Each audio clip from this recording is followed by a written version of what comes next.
Bonjour et bienvenue ici dans le studio de l'Indépendant pour le premier des 25 débats que nous avons prévu de diffuser à l'occasion des élections municipales sur les deux départements de l'Indépendant, les Pyrénées-Orientales et l'Aude. Le premier débat, celui par lequel nous commençons donc cette longue série, concerne la ville d'Elne dans les Pyrénées-Orientales et donc je vais vous présenter nos invités qui sont au nombre de 4 pour ce débat. Je commence par Nicolas Garcia. Donc, Nicolas Garcia, c'est le maire sortant de l'Aisne. Il est également premier président du département des Pyrénées-Orientales. Il est notamment chargé des questions de l'eau. Il a 65 ans et il est adhérent au Parti communiste français depuis de longues années, pour en donner la couleur politique. Voilà. Je ne le suis plus, mais... Bon, d'accord. Mais c'est pas grave. Je suis communiste dans l'âme. Comme ça, c'est dit. Voilà. C'est dit. À votre gauche, nous avons donc Marie-Ange Gissiardo de la liste Elle Autrement, qui donc a 53 ans, mariée, mère de 2 enfants, qui est responsable financier dans la fonction publique territoriale et qui connaît bien son voisin puisqu'elle est ancien membre du cabinet de Nicolas Garcia. Et donc, elle se présente là sur une liste alternative pour ces élections municipales. Ensuite, on continue avec Christelle Jiménez, donc 42 ans, adjointe administrative dans les ressources humaines, qui est originaire d'Aisne également, qui est élue au conseil municipal, qui était adjointe et qui a perdu ses délégations au mois de septembre dernier, et qui donc est également à la tête d'une liste qui s'appelle Femmes d'Aisne, Force d'avenir. C'est bien ça? Non, c'est plutôt Aisne pour tous. Ah, Aisne pour tous. D'accord, vous avez changé par rapport à non, pas du tout, depuis le début. Non, pas du tout. Bon, d'accord. C'est un principe aussi. Bon, ok. Et à votre gauche, donc, Steve Fortel. Elne au cœur, c'est bien ça alors, parce que là, Elne à cœur. À cœur, Elne à cœur. Bon, 42 ans. Vous habitez Elne depuis 30 ans. Vous êtes chef d'entreprise dans le vin. Oui. Vous faites donc, vous êtes dans la filière viticole, et on va commencer par vous. Je vous réserve la première question. C'est un honneur. Parce que vous êtes, vous me le direz après, Oui, c'est que vous êtes ancien membre du Parti nationaliste français, dirigé par Yvan Benedetti, ce qui vous donne une couleur un petit peu sulfureuse.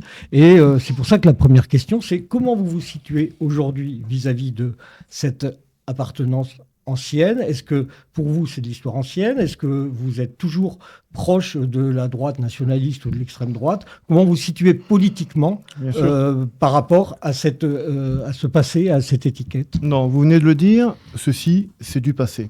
Aujourd'hui je suis investi et engagé dans le cadre républicain de l'élection municipale de 2026 et je suis fier d'être candidat d'une liste sans étiquette avec des membres aux parcours divers et aux sensibilités diverses. D'accord. Si à l'occasion, dans une intercommunalité ou dans le cadre de relations que vous pourriez avoir avec d'autres élus du département, comment vous vous situeriez par exemple C'est une très bonne question celle-ci parce que du Rassemblement national par exemple. C'est ça pour aller au bout de ma question et que les choses soient le plus claires possible. Excusez-moi, j'étais un peu vite. Mais oui, c'est une bonne question parce que depuis plus de 5 ans maintenant que nous travaillons ensemble à la construction de cette liste, nous avons rencontré plus d'une dizaine de maires, de toute sensibilité, de toute étiquette politique, tout autour de la ville. Et nous nous faisons fort de travailler, une fois élus, avec tous les maires, quelle que soit leur étiquette politique. Je ne fais pas de la politique un dogme. Je crois que pour la ville, nous pouvons travailler ensemble, quelles que soient nos couleurs, pour le bien commun. C'est ce qui fait un peu la caractéristique d'Elne à cœur, c'est que nous avons réussi à rassembler au-delà de toute sensibilité politique, et cela se ressentira dans le travail que nous ferons en tant qu'élus, parce que nous travaillerons encore une fois avec tout le monde, et Elne ne sera plus isolée comme elle l'est malheureusement aujourd'hui. Aujourd'hui, Elne ne parle plus à sa communauté de communes, pire, elle a été, elle a pris une gifle, permettez-moi l'expression, par Sud-Roussillon, et tout ça par la faute, je crois, de son équipe municipale. Nicolas, sur justement cette affaire d'intercommunalité, on arrive directement dans le débat. Est-ce que vous assumez la responsabilité de ce qui s'est passé avec Sud-Roussillon? Voilà. Moi, je parle à tous les maires. Il faut raconter la vérité. Monsieur Fortel est un homme extrême droite. Alors bien sûr, c'est pas vendeur hein, pour se présenter à une élection, mais en 2020, donc il n'y a pas 3 siècles, il faisait un avis de décès, enfin de condoléances à Pierre Sidos, qui est un fils de collabo sur Le Monde. Tout le monde peut aller le voir. Ça c'est faux. Tout le monde peut aller voir dans Le Monde. Oui. C'est Blast qui a fait ce dossier. Ce sont ses propres colistiers, anciens colistiers, qui ont publié sa bio. Bon, c'est facile à oublier. Ensuite, sur la communauté de communes, moi je parle à tous les maires. D'ailleurs, il y en avait à mes voeux. Il était trop loin pour le voir. Il y en avait à mes voeux. J'ai pas de problème. Je suis très honoré d'avoir été mis au banc par le président pour avoir défendu les intérêts de mes concitoyens. Si je suis là, moi je ne suis pas concurrent du président de la communauté de communes, puisque je ne me suis pas présenté contre lui. Je ne suis pas sur son territoire électoral. Je n'ai pas le pouvoir de décider des choses comme lui peut le faire. C'est lui qui nous a ostracisés et j'ai défendu les intérêts de ma commune. Vous n'avez pas fui le débat avec le président de Comcom Quant à plutôt Sud-Roussillon, je n'ai jamais fui un débat de ma vie. Quant à Sud-Roussillon... En tout cas, vous ne défendez pas les intérêts des Illibériens. Combien de dotations perd Elne? Absolument aucune. Parce que nous sommes membres... Non, vous n'y connaissez rien à la gestion. Je le démontrerai, vous n'y connaissez rien à la gestion. Je suis là pour apprendre, apprenez-moi. D'ailleurs, vous en faites la preuve tous les jours. Donc, et Sud-Roussillon, les débats de Sud-Roussillon ont été de dire on y reviendra après les élections. La demande d'Elne, et tout le monde peut aller le voir, hein, c'était dans l'Indépendant d'ailleurs, la demande d'Elne, elle est, par rapport à la date des élections, prématurée. Je sais que Sud-Roussillon a tout intérêt, financièrement, à ce que Elne rejoigne Sud-Roussillon. Et naturellement, les gens d'Elne sont tournés vers Sud-Roussillon, puisqu'elle n'a été... C'est pour ça que vous avez fait le choix de la... Vous ne le savez pas non plus. Albert Côte-Vermeil, alors en 2014-2013. Vous n'y connaissez rien, c'est le préfet qui a fait le choix pour la ville d'Elne. Non, vous avez attendu le dernier moment et vous avez négocié pour aller avec Albert Côte-Vermeil. Mais non, ça n'est pas vrai, mais si, parce que Ayaga, c'était de la même... Excusez-moi, parce que là... Alors... Vous êtes en train de vous cannibaliser. Non. Je réponds, il m'interrompt. Oui, je vous propose qu'on laisse terminer Nicolas Garcia, voilà. Et ensuite je récupère la main, je pose ma question. Il a certainement peur de ce que je veux dire, c'est pour ça qu'il m'interrompt, moi je ne l'ai pas interrompu. Donc voilà, Sud-Roussillon a dit c'est près des élections, on y reviendra. Naturellement, nous sommes la ville d'Elne, les habitants sont tournés parce qu'Elne a été aussi chef-lieu de canton de communes comme Alenia, etc., qui sont dans Sud-Roussillon. On a les pieds dans les 2 communautés de communes.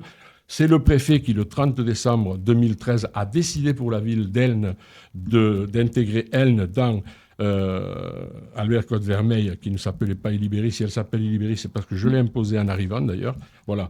Et j'ai défendu les intérêts, et nous continuerons à défendre les intérêts d'Elne et des Illibériens à la communauté de communes dans laquelle nous serons et dans laquelle nous siégerons dès le mois de mars. Okay. Merci beaucoup Nicolas. Justement, j'allais vous poser la question à toutes les deux, à Madame Jiménez comme à Madame Izquierdo, sur cette question de l'intercommunalité, puisqu'on l'a abordé. Vous avez à vous exprimer là-dessus, donc vous pouvez vous exprimer là-dessus. Donc je vous passe la parole et après Madame Izquierdo. Merci. Alors, le collectif Elne pour tous a rencontré dernièrement Antoine Parra, parce que la question était primordiale de savoir le positionnement de la ville. Et il m'a certifié en tout cas que lorsque les élections de mars 2026 seront passées, si le maire est bien entendu sortant, n'est pas réélu, elle aura toute sa place dans la commune et il fera tout son possible afin de l'intégrer pleinement. Ça veut dire que si je suis élu, il ne veut pas. C'est le tour de Madame Izquierdo. Merci de l'avoir dit. Non, mais c'est en fait le défaut de la chaise vide. C'est gentil. Là, beaucoup. Non. Après, je ne rentrerai pas dans les détails de ce qu'il m'a dit. Oui, en plus. En tout cas, voilà. En tout cas, pour ma part, il m'a dit si c'est bien vous ou les 2 autres membres, ce qui prouve que Nicolas Garcia pose problème, je pense. Ouais. Bon, on passe la parole à Madame Izquierdo sur cette question de l'intercommunalité. Sur cette question d'intercommunalité, je rejoins Monsieur Fortel. En 2013, le 31 décembre 2013, le préfet a obligé la commune d'Elne à rentrer dans une communauté de communes et c'est Monsieur Garcia qui, à l'époque, a fait le choix d'intégrer Albert Côte-Vermeil. C'est absolument faux. Que je ne vous ai pas interrompu, me semble-t-il. Donc, alors que tout se prêtait pour qu'on soit adhérent, commune membre à Sud-Roussillon. C'est une erreur. C'est une erreur déjà il y a 10 ans. avec 10 ans de retard, puisqu'on a traîné la savate pour rentrer dans une communauté de communes. Je prends l'exemple de Sud-Roussillon, la première communauté de communes créée en 92, il me semble. Donc nous, on aurait dû intégrer cette communauté de communes. On a mis trop de temps et on a intégré pas la bonne. Et effectivement, aujourd'hui, on est isolé. Je rejoins aussi les propos de Madame Gimenez. On est isolé et c'est la faute de Monsieur Garcia. Parce que c'est un caprice. On a fait un Brexit libérien, c'est un caprice. La commune a pris du retard, autant sur les infrastructures, sur la gestion de l'eau, la réhute, sur un ensemble de l'éclairage public. Vous avez décidé, Monsieur Garcia, il y a un an, de retirer la compétence et de partir au CIDEL. Idem pour l'urbanisme. C'est pas normal d'avoir des relations comme ça avec une communauté de communes, quelle qu'elle soit. Et on s'est fait ridiculiser encore plus en demandant à Sud-Roussillon, en cours de mandat. Alors on fait la guerre à tout le monde et on tente d'intégrer une communauté de communes. Même des maires de votre bord ont voté contre. Et je vous rejoins dans le sens où, autant pour Argelès comme pour Saint-Cyprien, il y a un enjeu fondamental notamment concernant soit la station d'épuration, soit les forages. Donc autant pour Argelès comme pour Saint-Cyprien, Elne est important. Mais aujourd'hui, je suis désolé de vous le dire, mais c'est vous qui posez problème. Donc, je veux quand même dire que de 2014 à 2020, celui qui a siégé à la communauté de communes, il s'appelle Yves Baragnol, avec ses élus, c'est pas moi. Moi, je n'ai siégé que pour l'élection du président en 2014, qui s'appelait Pierre Aylagaz, et après, donc je n'ai plus été maire pendant 6 ans. C'est pas moi qui ai siégé. Et vous avez laissé une ardoise de 1,500 millions d'euros. Non, vous avez laissé une ardoise de 1,500 millions d'euros à la Comcom, que vous n'avez pas payé en 2013, et qu'a hérité justement M. Barnold, dont vous citez, M. Garcia. Non, mais c'est pas du tout les chiffres, c'est exactement le contraire. C'est-à-dire que quand elle a intégré la communauté de communes Albert, Côte-Vermeille et Libéris, il y avait 1,9 million d'euros d'excédent budgétaire dans le budget de l'eau et 1,5 million, vous ne connaissez pas vos chiffres, d'euros d'excédent budgétaire dans les eaux. Je vous propose qu'on arrête de regarder dans le passé et de s'affronter sur des chiffres qu'on pourra toujours vérifier après dans un deuxième temps. Mais ce qui intéresse, à mon avis, les Libériens et ce qui est ressorti des reportages qu'on a fait sur place,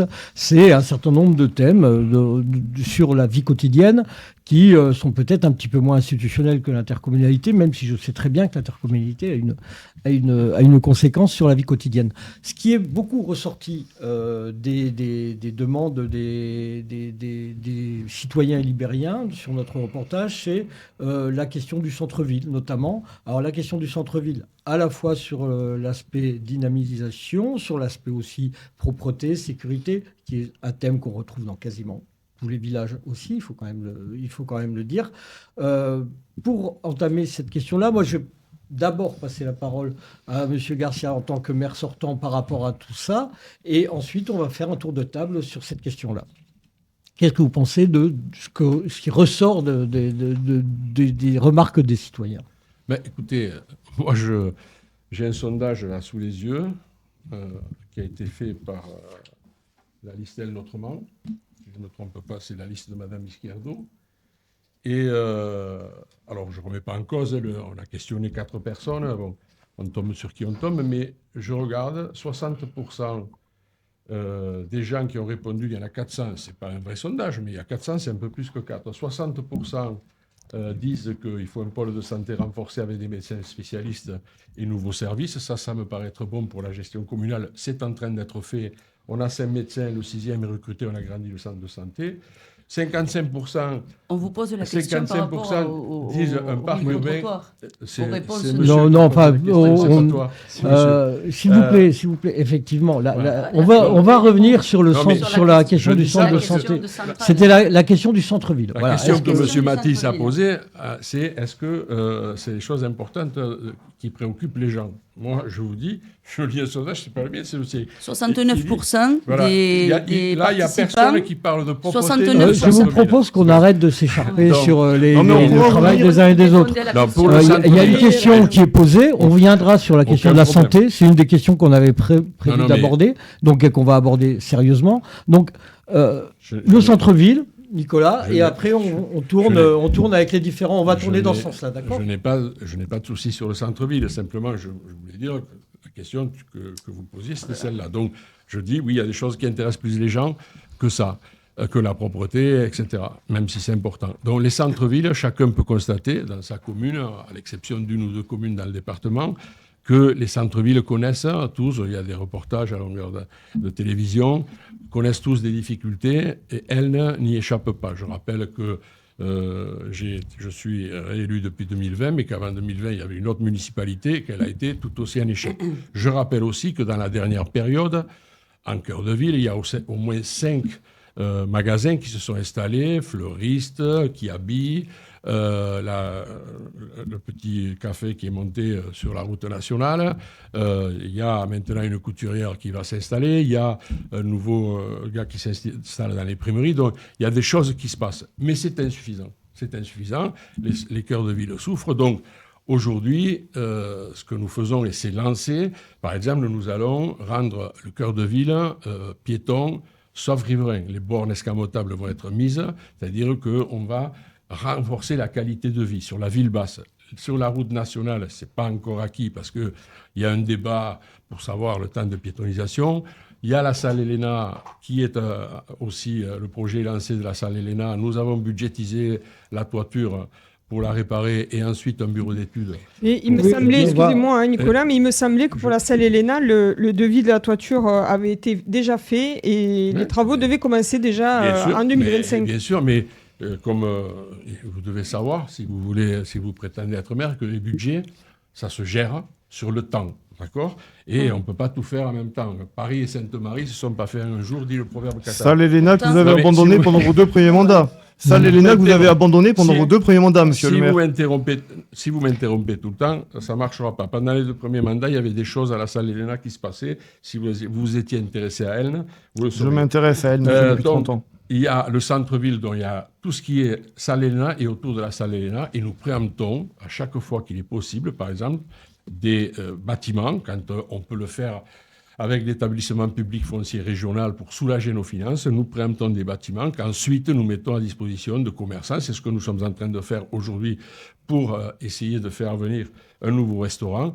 Nous travaillons sur la salle Helena, nous travaillons à la redynamisation du centre-ville, à une fête et à plusieurs animations pour aller au-delà de ce que nous faisons aujourd'hui.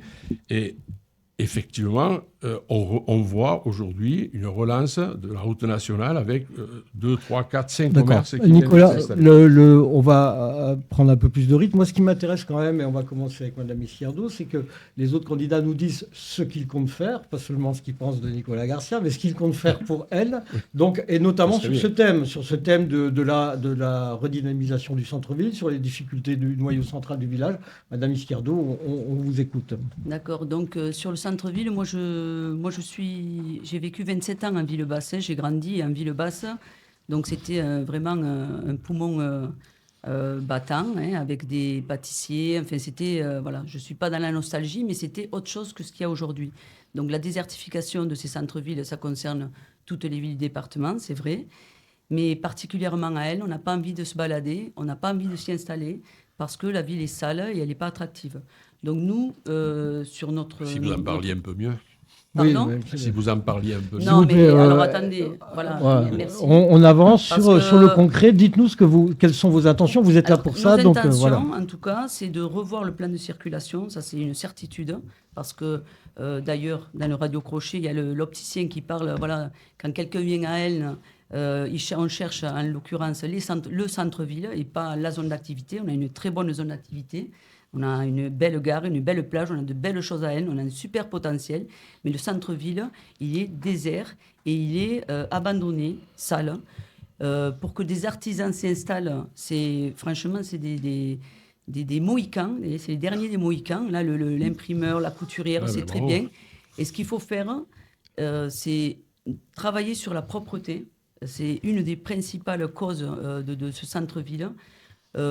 Aider et accompagner, soutenir l'économie locale, mais vraiment les accompagner. On a eu, comme disait M. Garcia, des commerces de proximité qui ont ouvert, mais on ne les accompagne pas suffisamment. On leur met des bâtons dans les roues, notamment pour le stationnement, j'en passe, le stationnement, des démarches.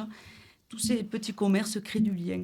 Et nous, notre priorité, c'est de retrouver ce lien. Parce que la zone d'activité, elle est immense, il y a tout ce qu'il faut à elle, mais c'est complètement anonyme.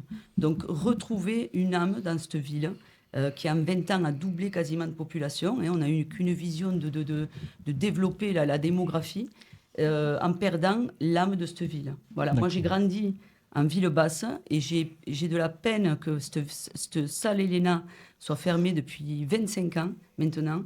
C'est juste impensable. On va travailler donc, parce que ça doit être un projet intercommunal. C'est un projet de territoire. La salle Elena, elle ne verra pas le jour sans un porteur privé, donc public-privé. Nous, on est OK pour des partenariats, chose que ne se fait pas aujourd'hui à Elne. Donc, un partenariat public-privé, des aides au financement pour la réhabilitation de cette salle, mais réellement, parce que la toiture de la salle Elena, c'est depuis 2022 qu'on y est. Et on est en 2026 et il n'y a toujours pas de toiture. Et je me demande... S'il y a une toiture, excusez-moi. Il n'y a toujours pas les travaux... Il y a une toiture à refaire, on a bien compris. Non, mais on a compris. Ne parodie pas toutes mes paroles. Vous êtes... Non, mais sérieusement. Non, mais... Voilà, donc il n'y a rien qui est fait. Donc vraiment, renouer... tout cet axe, mais pas que la route nationale, hein, parce qu'il y a des problèmes, comme je vous ai dit, de circulation, même l'avenue Paul-Rech. Il faut vraiment que cette artère qui coupe la ville en deux retrouve de la vie. Et pour ça, il faut que ce soit propre, que ce soit attractif. Et une fois que ça sera propre et attractif, alors on aura des nouveaux médecins, des nouveaux commerçants, des gens qui auront envie de venir en ville basse. Merci, on a bien compris. Quel est votre point de vue ? Madame Jiménez, à votre tour de nous expliquer comment vous voyez merci, parce que j'avais l'impression de faire partie du Muppet Show, là, ou d'un règlement de compte. Et je pense que tout le monde a oublié ce pourquoi nous sommes là aujourd'hui. Pour le collectif Elne pour tous, ces 3 sujets séparés ne sont pas à séparer, mais ce sont vraiment 3 facettes du même objectif pour des commerces vivants, un équilibre et surtout une dignité pour la ville qu'il faut regagner. Ce qui va de soi, la dignité ira donc avec le centre-ville, puisque je vais commencer par le centre-ville, puisque la question était donc le centre-ville. On va essayer de rester sur le centre-ville déjà voilà, pour ce tour de table-là, sinon ça va être trop long et on reviendra ensuite, ne vous inquiétez pas. Alors, pour nous, le centre-ville ne se meurt pas, il a juste changé de fonction et ça, je pense que les politiques publiques ont oublié ça. Pourquoi ? Parce qu'en fait, avant, le centre-ville, c'était vraiment la zone commerciale. Aujourd'hui, tout est déporté avec l'e-commerce, les zones commerciales, les places de parking, tout le monde se gare, les facilités. Il faut redonner vraiment un cœur à cette belle ville, en lien avec le patrimoine, justement, parce que doit reposer sur 4 piliers essentiels. Y habiter, y travailler, y consommer et surtout se rencontrer, échanger et dialoguer. Voilà, donc je pense avoir tout dit. D'accord. Il était clair sur le fait que vraiment le centre-ville doit retrouver cette artère principale.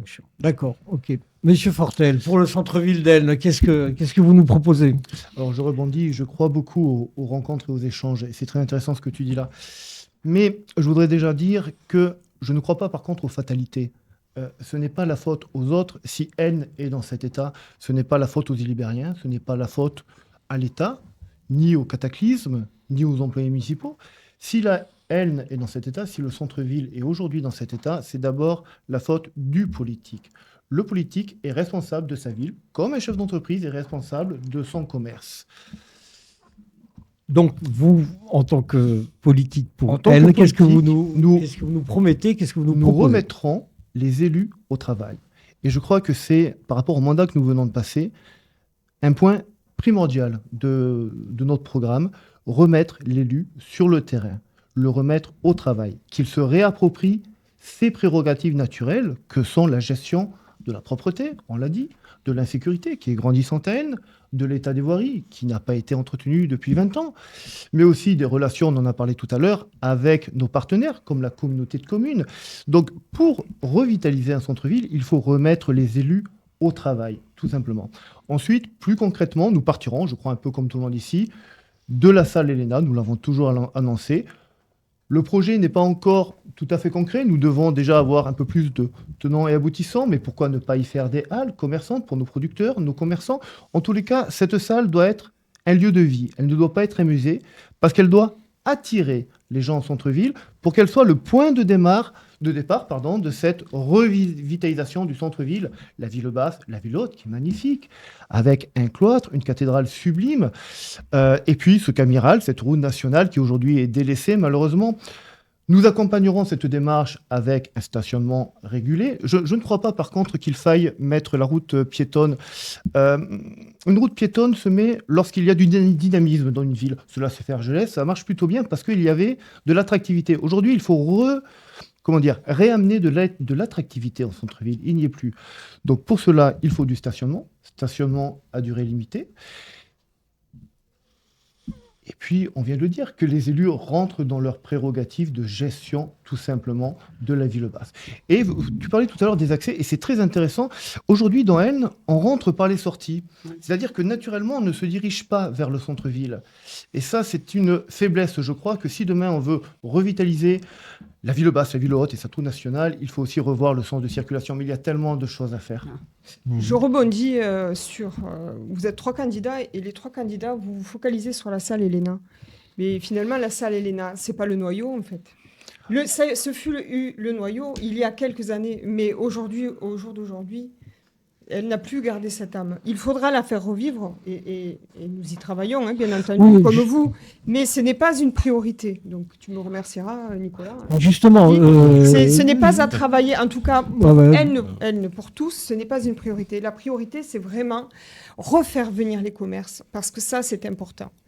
Les aider vraiment, fiscalement les aider, parce qu'il y a vraiment plein d'aides dont ils ne sont même pas au courant. J'ai échangé la dernière fois avec le fleuriste, il m'a dit « Ah bon, je me suis installée, mais j'ai galéré. » Même là, le loyer que je paye actuellement, qui est dû à la municipalité, il est dérisoire, effectivement, mais c'est un jeune fleuriste qui vient de s'installer. Il m'a fait part vraiment de ses difficultés au vu du peu de nombre de commerces qu'il y a.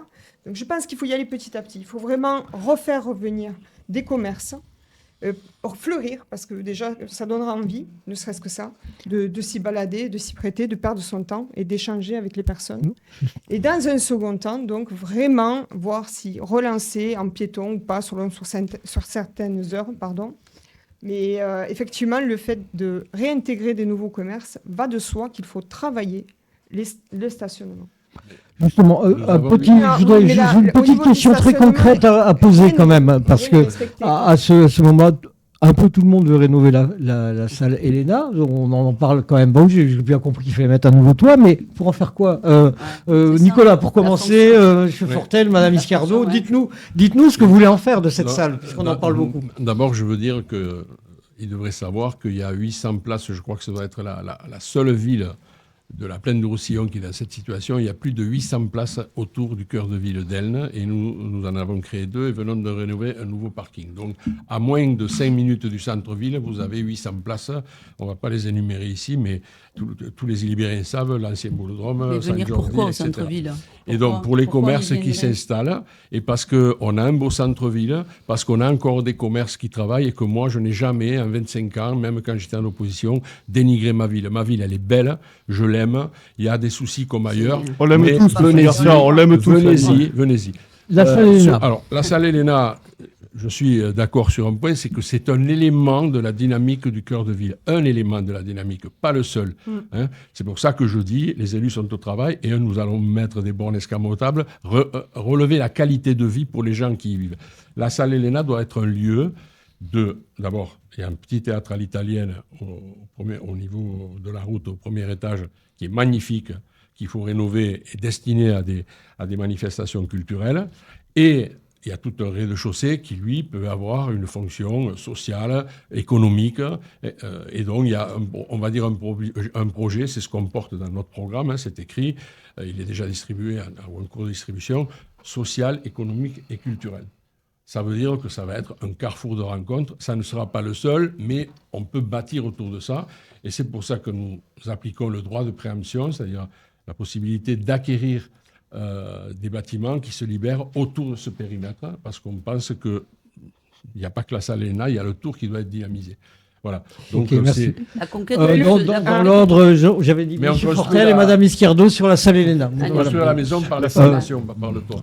La salle Elena est un point de départ. Évidemment, dedans, j'ai parlé tout à l'heure d'y mettre des halles, mais je crois qu'il faut déjà être élu pour avoir tous les tenants et aboutissants et travailler avec la communauté de communes, le département, pour avoir un réel dynamisme. Mais aussi, il faut travailler avec les associations. Elne a un tissu associatif qui est magnifique, qui est divers, et je crois que pour revitaliser l'ensemble du centre-ville, il nous faudra travailler évidemment avec les commerçants, évidemment avec les habitants, mais aussi avec les associations qu'il faudra investir dans ce centre-ville et ramener les fêtes populaires et traditionnelles au centre-ville. Aujourd'hui, elles sont déplacées. C'est un choix de l'équipe municipale. Je trouve dommage. Je pense qu'on doit les Surtout au ramener centre-ville. davantage en centre-ville. Non, monsieur Garcia, elles sont Et le goût pas des arts, plutôt c'est Céita. au centre-ville. Non, il y en a pas passé. Rappelez-vous de la foire des vendanges qui était magnifique le avec goût- l'association El Nabouille. C'était génial. Il faut revenir à tout ça. Tous Moi, dehors, le goût des je arts, c'est crois tout au que les- centre-ville. Tout se passe au centre-ville. Non, c'est pas vrai. Ah ben. Les commerçants reviendront, le dynamisme reviendra Oui. si on travaille main dans la main, sans dogmatisme, avec toutes les associations. Et là-dessus, je me fais fort, encore une fois, de rassembler et de travailler avec toutes les bonnes D'accord. volontés. Ok, merci. Madame Izquierdo, vous n'avez pas eu la parole depuis un petit bout de temps et on vous écoute d'abord sur la salle Elena, mais vous avez peut-être un Alors petit sur peu la le temps de salle rattraper. Elena, effectivement, c'est encore une fois, moi j'ai grandi en Ville-Basse, cette place République, c'est m'a vu grandir. Donc sur la salle Elena, c'est un équipement moteur en fait du centre-ville. Mais ce centre-ville, encore une fois, comme toute la ville en fait, il est à l'abandon. On n'est pas au chevet de cette ville. Cette ville, elle a un potentiel exceptionnel. Et quand vous dites que vous êtes d'elle, à 47%, les personnes ont... C'est même vexatoire, elles ont honte parce que on prend... On n'est pas à la hauteur où on devrait être. Cette ville, elle est belle, elle est tout ce que vous dites, mais elle est à l'abandon. Que ce soit par les entrées de ville, que ce soit tout, la voirie, etc. Donc, cette salle Que faire donc maintenant, concrètement, qu'est-ce qu'on fait? Nous, on a avancé, on est pour parler avec un partenaire privé, comme je vous ai dit tout à l'heure, sur le rez-de-place, c'est-à-dire le rez-de-chaussée, le rez-de-place. Oui, effectivement, faire un lieu de rencontre à l'intergénérationnel, c'est-à-dire retrouver du lien entre nos aînés, parce qu'il faut s'occuper et respecter nos aînés, et les enfants. Donc effectivement, ça passe par des associations, mais surtout un lieu de rencontre et de vie, parce que c'est ce qui manque au cœur de la ville. Et au-dessus, on est en pourparlers avec un partenaire privé, comme je vous disais, pour avoir une fonction de salle polyvalente et culturelle, puisque ça a toujours eu cette fonction-là. C'est la première salle des fêtes de la commune, hein, elle date de 1902. C'est une belle salle, une belle bâtisse qu'il faut réhabiliter, donc d'abord par la toiture, puisque sa structure, elle est fragilisée. Donc il faut réhabiliter, encore une fois, avec des financements privés et publics. Et faire une programmation donc, avec ce partenaire privé qui occuperait les lieux le week-end. Et en semaine, comme je vous ai dit, travailler avec l'intercommunalité pour que ce soit un lieu où les enfants s'y retrouvent, un lieu pour les points jeunesse ou les scolaires de toute la communauté de communes, pas uniquement des enfants d'Elne. Et ça pourrait être aussi un lieu sur lequel converge, puisque nous, on travaille sur un réel circuit patrimonial, tout ce qui est ville basse et ville haute, parce que il y a cette route nationale qui sectionne cette ville haute et cette ville basse, et c'est dommage. On a la porte de Couillure, on a la porte de Perpignan, toutes ces portes qui peuvent être reliées, la porte Balaguer, et tout un circuit touristique où le touriste sait où il va et ce qu'il fait. Aujourd'hui, les touristes sont perdus, ils arrivent en route nationale et puis quand ils voient la désolation, ils repartent sur Saint-Cyprien, sur Argelès. En fait, ça repart. Donc voilà pour ce qui est de la salle Elena. Peut-être pas une priorité immédiate, mais on travaille dessus et c'est un projet à moyen terme. Il faut qu'il sorte de terre. Voilà. D'accord, merci.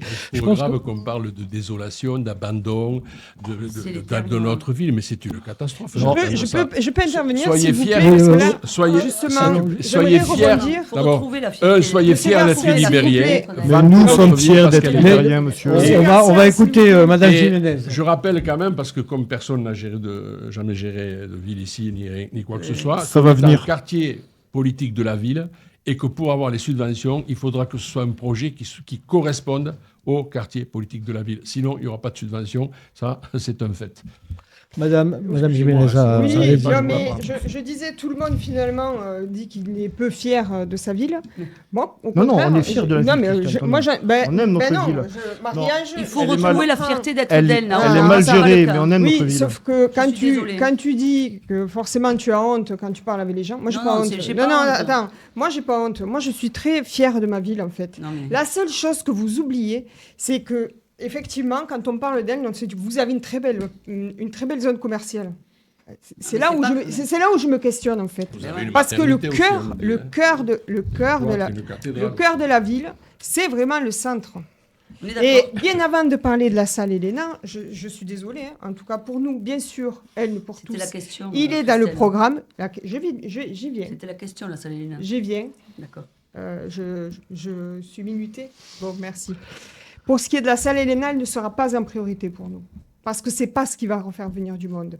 Effectivement, comme tu as parlé, je te rejoins là-dessus, un balisage pour impliquer les enfants à connaître notre ville. Parce que la moitié de la ville d'Elle ne connaît même pas son patrimoine ni son histoire. Ça, c'est important. Plutôt que de redynamiser une salle qui, ok, elle a une âme. Mais cette salle, on ne pourra pas le faire seul et il va y avoir des priorités. Pour refaire venir le monde au centre-ville, il faut d'abord travailler le centre-ville et ensuite la salle Elena. D'accord. Donc, Merci. 40 000 visiteurs qui viennent au cloître et à la cathédrale, ils se sont perdus, quoi, en fait. Par hasard, ils se sont perdus, ils sont tombés là. Mais quand tu arrives à 3h de l'après-midi, quand tous les Catalans arrivent à 3h de l'après-midi et qu'on te questionne le nombre de on va avancer un petit peu. On va un petit peu avancer sur le thème suivant. Sur le thème suivant, parce que je pense que le thème suivant est très très proche de celui qu'on vient d'aborder, qui était le centre-ville. C'est d'une manière générale l'urbanisation de la ville. Madame Izquierdo, vous disiez qu'elle avait quasiment doublé le nombre d'habitants en 20 ans. En 20 ans, oui, c'est quand même Et si on se rend compte qu'il y a 2 vies, en fait, la ville est sclérosée. Voilà, sclérosée. Vu le doublement de la population, la question c'est de savoir comment quel regard vous portez justement sur la politique d'urbanisme de la ville. On a parlé du centre-ville, mais je pense qu'on ne peut pas aborder le centre-ville sans parler de cette croissance globale de la ville. Certaines personnes trouvaient qu'il y avait trop de logement social, par exemple, dans notre reportage. Donc je vous écoute, Madame Izquierdo, déjà. Et puis les autres après, sur justement cet aspect plus global de l'hyperurbanisation de la ville, de la croissance de cette ville, qu'il s'agit désormais de... La ville a doublé en 20 ans, donc c'est juste, c'est la raison pour laquelle on a perdu cette âme de village et cette âme de cette ville. Tous ces nouveaux quartiers, l'Astrie, l'Asclose, 1, 2, 3, c'est de la bétonisation à outrance. Alors oui, il faut des logements, oui, il faut loger les gens, mais pas à n'importe quel prix. Nous, notamment avec l'équipe, ce qu'on souhaite faire, et ça rejoint aussi le centre-ville, c'est faire de la rénovation de qualité, de la rénovation urbaine, et pas faire des constructions à tout va, d'ailleurs avec tous les problèmes que l'on peut rencontrer, que ce soit de stationnement ou autre, parce qu'on rencontre aussi, les nouveaux habitants rencontrent des problèmes de stationnement, puisque le foncier est tellement prisé, que l'on a fait des grandes extensions avec pas assez de stationnement, les équipements qui ne vont pas avec. Tout ça pourquoi ? Pour accueillir du monde à outrance en fait. Donc ça, nous, on n'est pas OK. Sur le logement social, moi, je ne ferai pas le distinguo logement social, logement normal, ce qui s'est fait dans votre micro-trottoir. Sur le logement social, je pense que la ville est dotée. Il me semble qu'on est dans le top 10 des villes du département. Si je ne me trompe pas, on est classé 8e au nombre de logements sociaux sur Elne. Donc c'est très bien du logement social, il en faut pour nos jeunes, pour pas qu'ils partent, pour nos familles, en fonction de où on travaille, etc. Il faut du logement social, mais il faut pouvoir loger les gens, mais avec une politique modérée et une politique... une volonté de rénovation urbaine. Parce qu'aujourd'hui, je reviens sur le centre-ville, il y a beaucoup, notamment des propriétés appartenant à la mairie, il y a beaucoup de maisons abandonnées. Et en fait, si on veut vraiment redonner une attractivité à cette ville, il faut prendre le volet urbain par les cornes. Et monsieur le maire parlait tout à l'heure de l'établissement public foncier. avec qui la commune a conventionné justement pour des préemptions, etc. Il faut vraiment mettre l'accent sur de la rénovation urbaine de qualité. Voilà. D'accord, merci. On va donner la parole à M. Garcia. La commune a grandi trop vite, vous avez accueilli trop de monde, c'est un petit peu la question. J'ai envie de dire que les nouveaux arrivants apprécieront qu'ils sont pas, voilà, ce sont des gens à part. Moi, je crois que la commune, elle n'a pas grandi. Ce que j'ai dit. La commune, elle n'a pas grandi trop vite. D'abord, ça correspond malheureusement, ça s'arrête maintenant, ça correspond à une demande. On parlait de villes qui avaient des difficultés à s'étendre. Oui, c'est vrai, effectivement, avant 2020, la ville, et on l'entendait de partout, et nombre de jeunes Ilibériens sont allés acheter et habiter ailleurs parce que la ville ne se développait pas. Heureusement, nous sommes arrivés, nous l'avons développée. Ils sont revenus dans la commune et aujourd'hui, 60 à 70% des gens qui habitent à Elne sont des Ilibériens. D'ailleurs, c'est curieux parce que vous en avez profité vous-même. Vous me direz si vous habitez au centre-ville ou dans un nouveau lotissement. Voilà. Ensuite, au niveau du logement social, normal et anormal, mais c'est quoi ça? Ça me fait penser à un débat qu'il y a eu il n'y a pas longtemps sur normal. Le logement social serait anormal. Donc, je vous donne les chiffres puisque vous ne les connaissez pas. La ville d'Elne est à 12% de logements sociaux. C'est-à-dire 12% de logements sociaux. C'est-à-dire que si nous n'avions pas la totalité du territoire en inondable, nous serions amendés. La ville de Thuir en a 25%. Nous en avons 12%. Et nous avons peut-être plus de besoins. Il y a 400 demandes en attente. Et Thuir est attractive. Il y a 25% de logement social. On parlait de logement social. S'il vous plaît, on va... N'essayez pas de vous rattraper. Nicolas, dernier point, comme si on en parle après, pour la gendarmerie et autres. C'est nous qui avons mis en place un PAEN. Un PAEN, ça veut dire que c'est un plan de protection. Ça veut dire que nous bloquons nous-mêmes l'extension de la ville par un plan de protection de l'environnement et des zones agricoles. C'est à l'initiative de la ville d'Elne qui a entraîné avec elle Montesco, etc. Après avoir urbanisé, on va faire tourner la parole. Monsieur Garcia, après avoir urbanisé à outrance, excusez-moi, mais si l'urbanisation que vous avez votée dès votre élection en 2020 avec l'équipe municipale a été non harmonieuse, vous avez construit sans tenir compte de l'histoire et de la culture du village. Sans tenir compte... Non, monsieur Garcia. Monsieur Fortel, oui, je vous en prie. J'aimerais qu'on aborde l'avenir parce que le temps passe très vite. Et j'ai encore 2 ou 3 thèmes que j'aimerais aborder. Donc, on donne la parole à monsieur Fortel sur ses projets sur la question de l'urbanisme et de l'extension de la ville. Après, on donnera la parole à madame Jiménez sur le même thème, s'il vous plaît. Pour avoir une politique de la ville et de l'urbanisme cohérente, il faut faire un constat. Le constat, je viens de le faire. Évidemment qu'il faut des logements et il ne faut surtout pas opposer les logements sociaux et les autres logements. Il ne faut pas rentrer dans ce débat-là. Il en faut pour tout le monde. Mais l'urbanisation doit être maîtrisée. Aujourd'hui, elle ne l'est pas à Elne. Et c'est ce que nous nous engageons à faire, à maîtriser l'urbanisation pour qu'elle respecte pleinement l'histoire et l'architecture de notre commune. Et évidemment que nous réhabiliterons le centre-ville. Il y a énormément de choses à faire là-dedans avec des aides. Nous avons des leviers départementaux, régionaux, étatiques que nous pourrons utiliser pour inciter les gens à investir dans le centre-ville. Oui, nous travaillerons, mais nous travaillerons sérieusement en tenant compte de l'histoire de la ville. Et évidemment, nous serons tournés vers l'avenir pour que tout le monde puisse se loger. Madame Jiménez, oui, je suis désolée, mais là, quand je vous entends parler chiffres, blabla, ça me fait rire. Hein, parce qu'en fait, il n'y en a aucun qui parle avec le cœur et l'âme de cette ville. Elle n'a que... Oui, mais pas dans le cœur du village. La vraie question, non. La vraie question, c'est pas seulement le nombre, mais la question, c'est où on construit, pour qui on construit et comment les intégrer dans le centre-ville afin de redynamiser ce centre-ville. On y revient, le centre-ville. Car c'est vraiment y travailler, y habiter et se rencontrer et prendre du moment pour passer du temps dans le centre-ville. Le logement social, il ne faut pas oublier aussi que ce n'est pas seulement des logements pour des gens précaires. Il y a des infirmières, il y a beaucoup de personnes. J'ai été travailleur pauvre pendant 3 ans, madame, quand j'ai créé mon entreprise. Mais même si on n'est pas pauvre, nous y avons droit. Tout le monde y a droit. C'est du logement La normal. seule chose, c'est qu'il ne faut pas oublier que c'est un outil de stabilité sociale qui a un problème en soi. Et pour ce, il faut vraiment l'utiliser en levier, c'est-à-dire ça peut nous aider à exactement, comme disait Madame Izquierdo, à vraiment réintégrer les logements dans le centre-ville et ne plus étendre, parce que de toute façon, les zones inondables, malheureusement, on en connaît plein. Et c'est le fait de ramener vraiment les habitants au cœur de ville. C'est grâce à ce levier-là que nous pourrons réintégrer et les habitants et les commerces. Donc, tout va de soi ensemble, que ce soit le logement, que ce soit le centre-ville, que ce soit les commerces. La propreté, je dirais, et la propreté, c'est vraiment avant tout une question d'organisation collective. Oui, il faut avoir une vue globale. Voilà. Là-dessus, tu as raison. Bien Je sûr. veux quand même dire une phrase, c'est que dans ce pays, il y a des organismes d'État qui s'appellent la Direction départementale des territoires de la mer, les architectes des bâtiments de France, qui font en sorte qu'on ne fasse pas n'importe quoi. Quand on parle Monsieur, on peut parler du SCOT et du département. On peut parler de... Vous ne savez pas ce qu'est le SCOT. Mais bon, le schéma de cohérence territoriale, monsieur Garcia, j'ai tous les courriers qui vous ont écrits au début, que vous avez changé le PLU en 2020, monsieur Garcia. Je vous parle de la DTTM, si vous ne savez pas de quoi je pense qu'on va... Renseignez-vous, mais ça veut dire qu'une commune, toutes les communes d'ailleurs, pas qu'elles, sont encadrées. Sont encadrées quand elles font des lotissements. Donc dire qu'on fait n'importe quoi, que c'est hiérarchique, c'est... Vraiment la lettre du SCOT qui en 2020 vous disait que vous aviez fait des voiries trop petites, des logements trop denses, pas d'îlots de fraîcheur, monsieur Garcia. Nous avons tous les courriers que nous avons déjà publiés sur la page Facebook.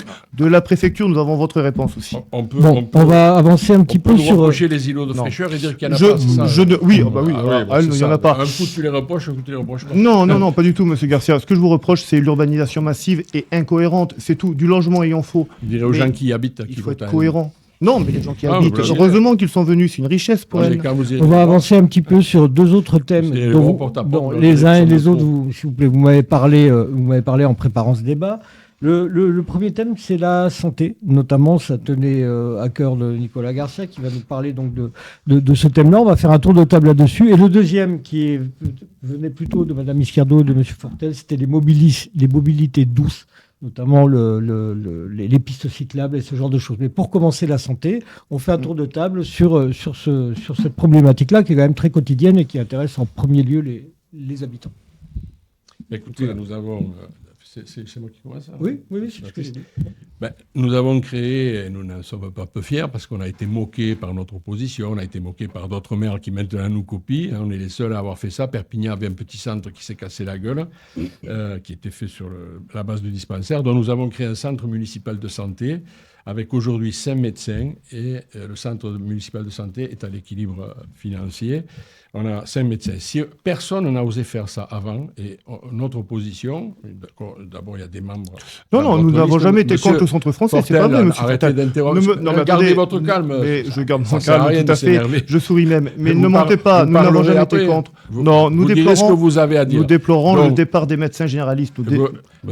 Mais le centre de santé est une bonne chose. Non, mais c'est à vous qu'on a posé la question, moi, s'il vous plaît. Vous m'interpellez, monsieur Garcia. Gardez votre calme, prenez des notes et après vous répondez. Je suis calme. Non, j'ai pas de stylo, je n'ai pas besoin, monsieur Garcia. Donc, on a aujourd'hui 5 médecins, le centre est à l'équilibre.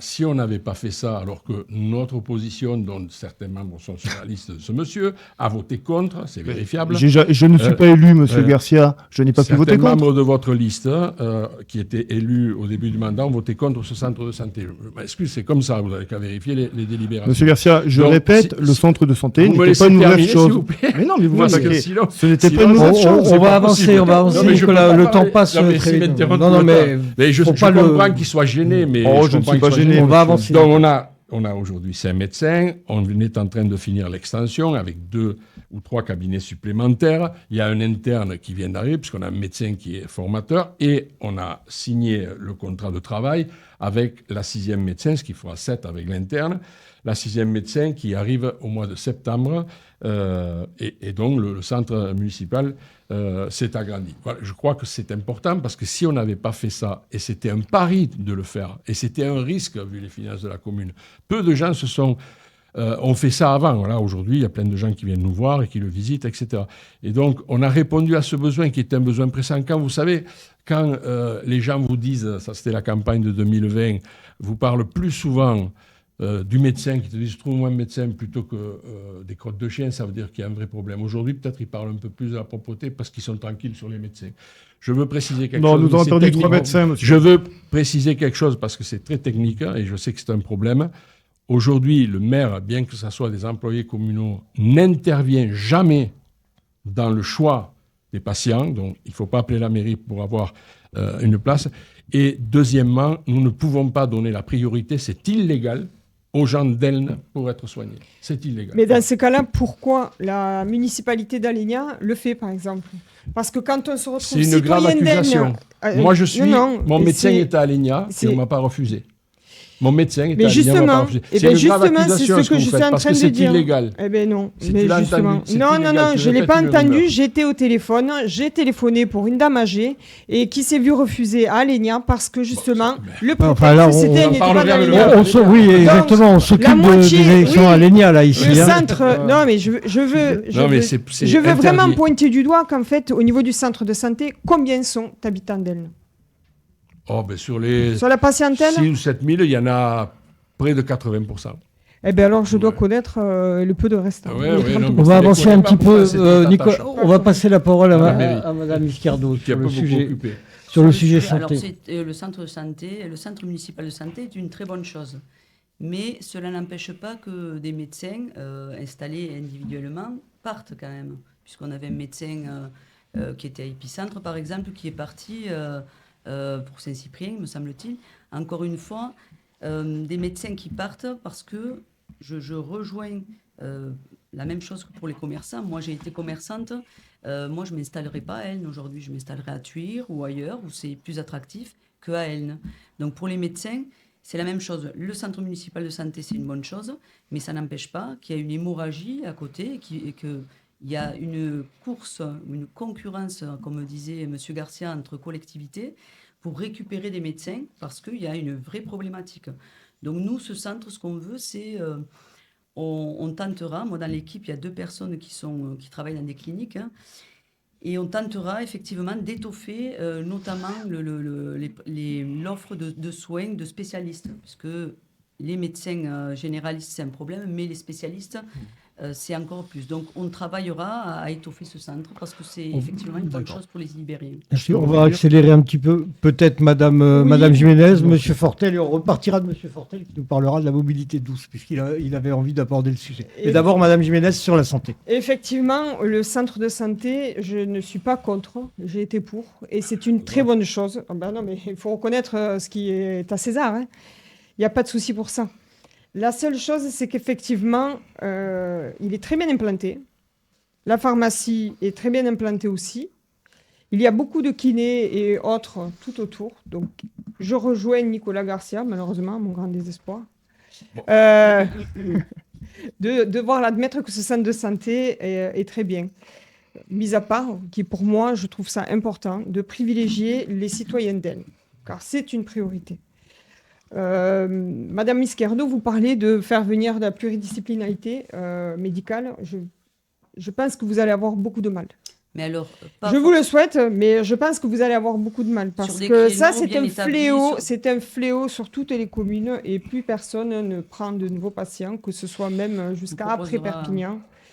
Je vous le souhaite, des solutions, mais pas à demeure. Des spécialistes qui pourraient être là, à faire des permanences. Vous n'avez pas entendu parler des déserts médicaux? Ben oui. Oui, on en parle. On va avancer, s'il vous plaît. Monsieur Fortel, rapidement sur la santé, et on repart sur les mobilités. La maison de santé sera préservée. Maintenant, le centre de santé. Le centre de santé, oui, Monsieur Garcia. L'ARS ne subventionne plus, ne donne plus d'aide à la maison de santé. Vous venez d'embaucher un 6e médecin. Comme nous l'avons dit, 3 médecins généralistes sont partis. Je pense que la maison de santé, c'était une bonne chose. Maintenant, il faut la gérer parce qu'elle va impacter durablement le budget communal dans les années à venir. Il faut pouvoir garantir à côté, si Monsieur Garcia, c'est vrai, il faut pouvoir garantir à côté une offre de médecins généralistes, de spécialistes pléthoriques. Il faut pouvoir les accueillir, il faut leur permettre de venir sur elle, il faut les accompagner. Donc, la maison de santé, oui, mais avec un accompagnement des médecins généralistes à côté, Monsieur Garcia. C'est dire ça. Mais c'est l'équilibre et c'est les consultations et les subventions à la fois de l'ARS, de la CPM. Je suis membre du bureau de la Fédération nationale des centres de santé. Puis je vais vous dire quelque chose. Là où les médecins recommencent à s'implanter parce que précisément ils savent qu'ils vont pouvoir bien travailler, c'est dans les villes où il y a des centres municipaux de santé. C'est exactement ce que je viens de vous dire, parce qu'ils savent, et si un jour des médecins se réinstallent, c'est parce qu'il y a un centre municipal de santé. C'est ce que je viens de vous dire, monsieur Garcia. Parce qu'ils savent qu'ils ne seront pas pressés par la patientèle, et parce qu'on a déjà une offre médicale importante. Alors je crois parler français, je parle de l'offre publique et de l'offre privée. Je pense qu'il faut concilier les deux. Mais il ne faut pas que la maison de santé devienne, que le centre de santé devienne un financement lourd à porter pour la commune et la Mais c'est pas le collectivité. Voilà, monsieur. Je vous propose qu'on termine avec le dernier problème où il y en a thème, pas. parce que je suis le maître du temps. Oui. Il nous reste un thème, celui des mobilités. C'est celui que j'avais décidé par lequel j'avais décidé de terminer. On va commencer par M. Fortel, qui est le premier à en avoir parlé, et on va faire le tour de table dans l'autre sens. C'est un thème un peu plus léger. Elne repose sur un vaste territoire qui commence à Montesco, qui va jusqu'à la plage, à l'embouchure du Tech, en passant par la colline Saint-Martin.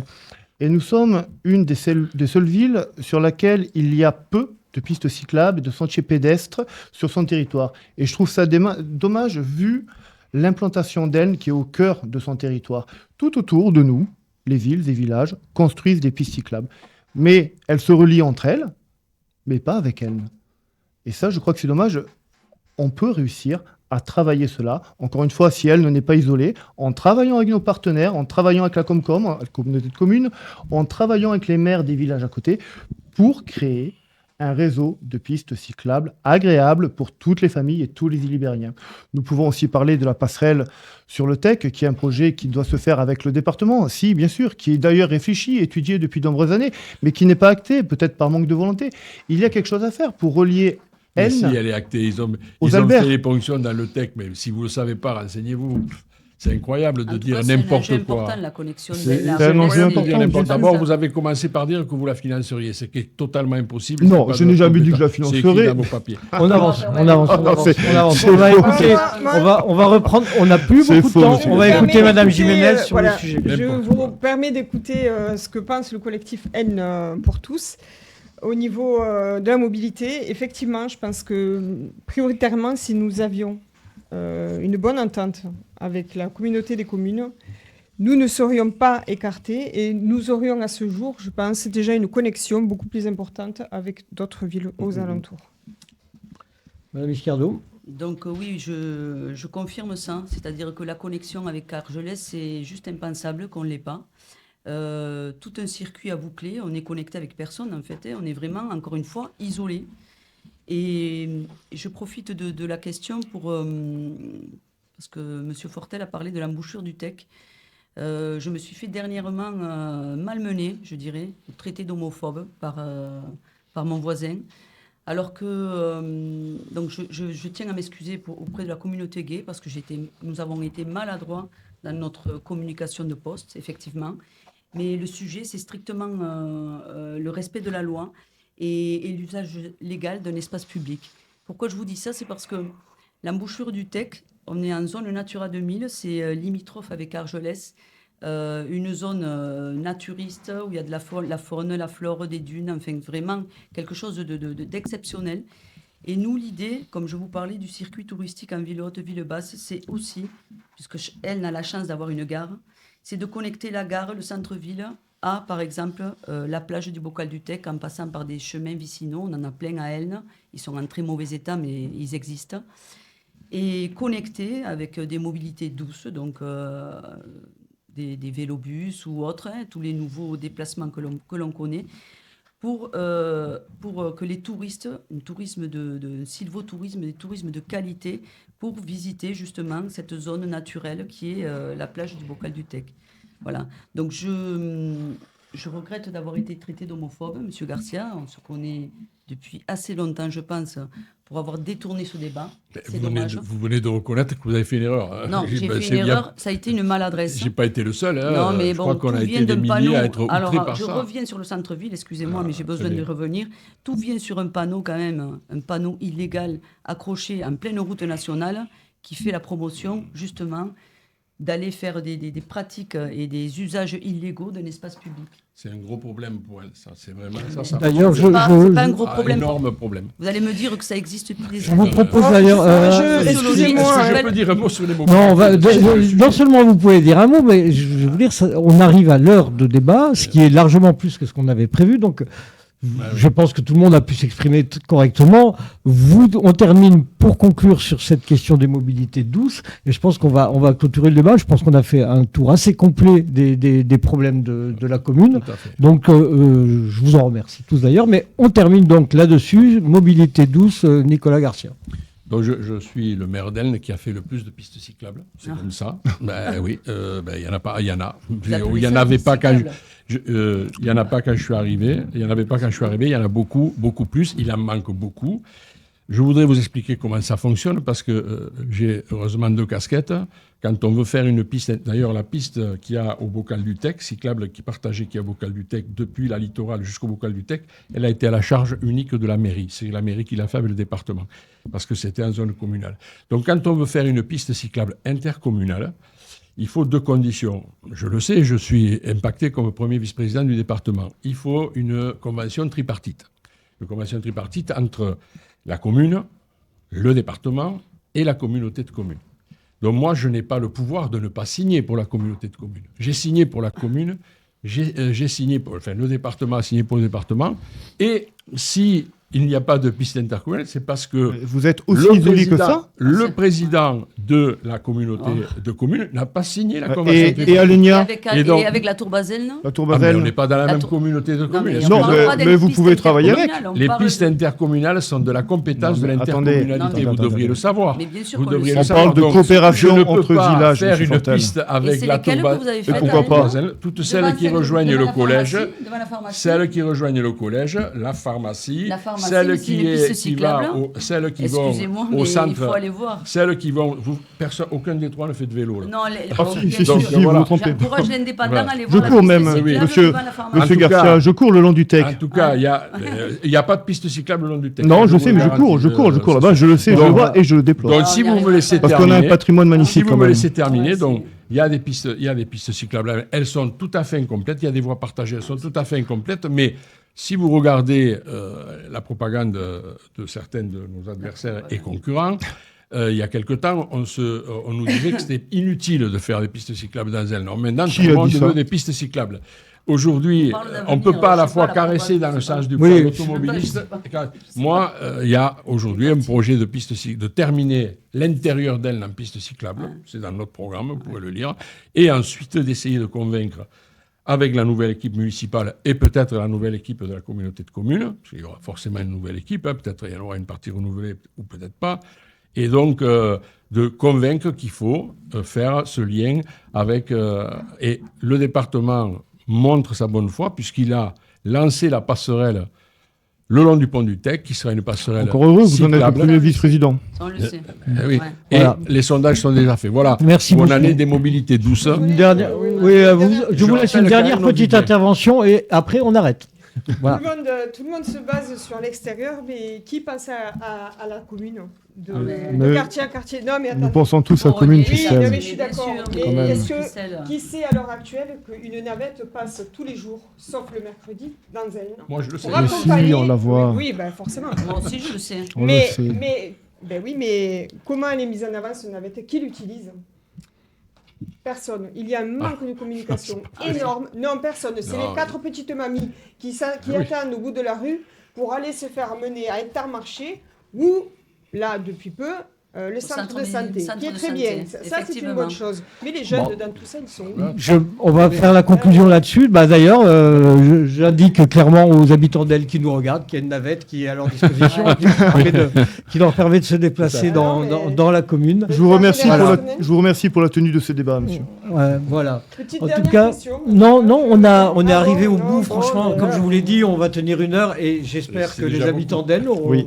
La patience. auront pu suivre cette heure en étant intéressés et en ayant appris et en ayant été instruits sur leur futur vote. C'était l'objectif de ce débat. En tout cas, merci beaucoup à tous. Merci beaucoup d'être venus à l'Indépendant. Vous étiez le premier de notre série, donc bravo. Merci Ouais. d'avoir fait Ouais, pas le cet exercice Merci à vous. avec nous. Merci. Et Merci. passer donc une bonne continuation, une bonne campagne pour les municipales. Au revoir. Merci, au revoir tout le monde. Au revoir.